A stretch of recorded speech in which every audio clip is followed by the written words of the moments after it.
तुम्हारे पास दो ऑप्शन है, या तो ओवर थिंकिंग के लूप में हमेशा फंसे रहो, या फिर जो मैं बोलता हूँ एक बार ट्राई करके देखो। कुछ करना ना करने से हमेशा बेहतर होता है, ये बात आपको ही पता है। तुम्हारे साथ कभी ना कभी ऐसा जरूर हुआ होगा, तुम कहीं बैठे हो और अचानक से दुनिया भर की बातें तुम्हारे दिमाग में चलना शुरू हो जाती है। वो पास्ट की या फ्यूचर की डजंट मैटर। अनफॉर्चुनेटली तुम ओवर थिंकिंग में फंस चुके हो। बट मैं सिर्फ आपके 4 मिनट लूंगा और आपको ओवर थिंकिंग से बाहर निकलने में मदद करूंगा। ना जाने कितनी बार हम अपनी करीबी चीजों को सिर्फ ओवर थिंकिंग की वजह से खो देते हैं। रात को सोने से पहले हमेशा वही थॉट्स बार बार रिपीट होते हैं। मेरे साथ ऐसा क्यों होता है, मेरे साथ नहीं होना चाहिए था, हमेशा मेरे साथ ही क्यों ऐसा होता है। ये ऐसी बीमारी है जो हमें अंदर से खोखला कर देती है, इवन हमारी बॉडी की पॉजिटिव एनर्जी को भी खत्म कर देती है। लेकिन अगर मैं आपसे कहूँ कि सिर्फ 10 मिनट प्रैक्टिस करने के बाद आप इस पर कंट्रोल कर सकते हो, ये सुनने में मजाक लगता है बट साइंस है। I hope that everything is well with you. अस्सलाम वालेकुम। वालेकुम अस्सलाम अफ़ान भाई।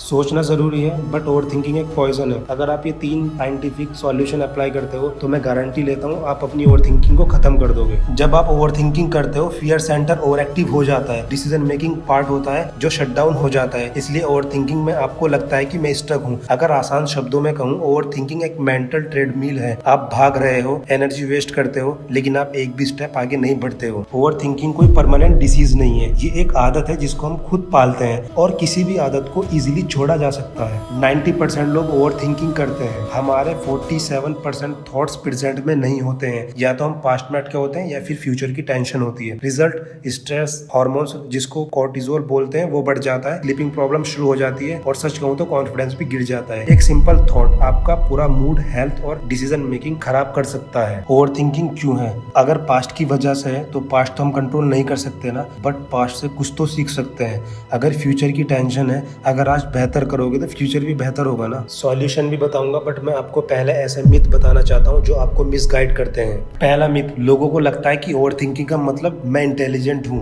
बट फैक्ट ये है, आइंस्टाइन ने कहा था a clear mind solves more problem than a busy mind. अब आप खुद ही डिसाइड कर सकते हो इंटेलिजेंट हो या नहीं। दूसरा मिथ, ज्यादा सोचने से गलतियां कम होती है, बट फैक्ट ये है ज्यादा सोचने वाले लोग डिसीजन डिले करते हैं और ज्यादा रिग्रेट फील करते हैं। यकीन नहीं है? अपने घर में अपनी बहन और मम्मी को देखना, एक सामान खरीदने के लिए घंटों लगा देती है, फिर घर आने के बाद घंटों पछताती है कि इससे बेटर तो पहले वाला था। तीसरा मिथ, ओवर थिंकिंग मेरी आदत है, मैं चेंज नहीं कर सकता या नहीं कर सकती, बट फैक्ट ये ब्रेन न्यूरोप्लास्टिक है, मतलब ट्रेनिंग पॉसिबल है। जैसे आपकी बॉडी वर्कआउट से चेंज हो सकती है, वैसे ही ब्रेन भी रिवायर हो सकता है। According to American Psychological Association, overthinking cortisol level बढ़ाता है, इम्यून सिस्टम वीक होता है। ओवर थिंकिंग सिर्फ एक थॉट है, ये आपकी हेल्थ और फ्यूचर दोनों को डिस्ट्रॉय कर सकती है। अपने दिमाग को मोबाइल समझो। दिन भर में तुम्हारे माइंड में 1000 स्क्रीनशॉट्स और बैकग्राउंड एप्स चल रही होती है।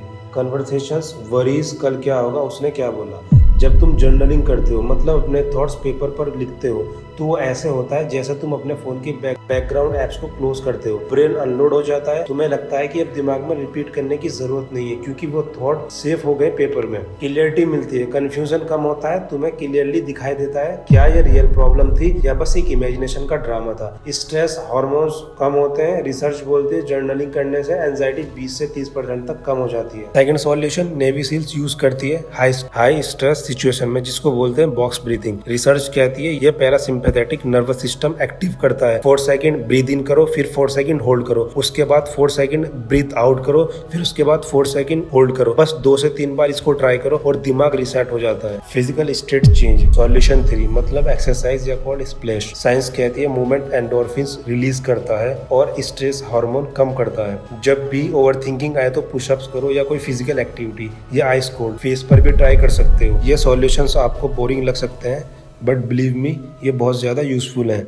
इन तीनों सॉल्यूशन को दिन में या जब भी आपको ओवर थिंकिंग हो एटलीस्ट 10 मिनट ट्राई करो और फिर देखना कि आप कैसे ओवर थिंकिंग को खत्म करने लग जाओगे। आई होप आपको मेरी वीडियो अच्छी लगी होगी। अगर आपका कोई ऐसा फ्रेंड है जो बहुत ज्यादा ओवर थिंकिंग करता है तो आप ये वीडियो उस दोस्त के साथ शेयर करो ताकि वो भी ओवर थिंकिंग से बाहर निकल सके।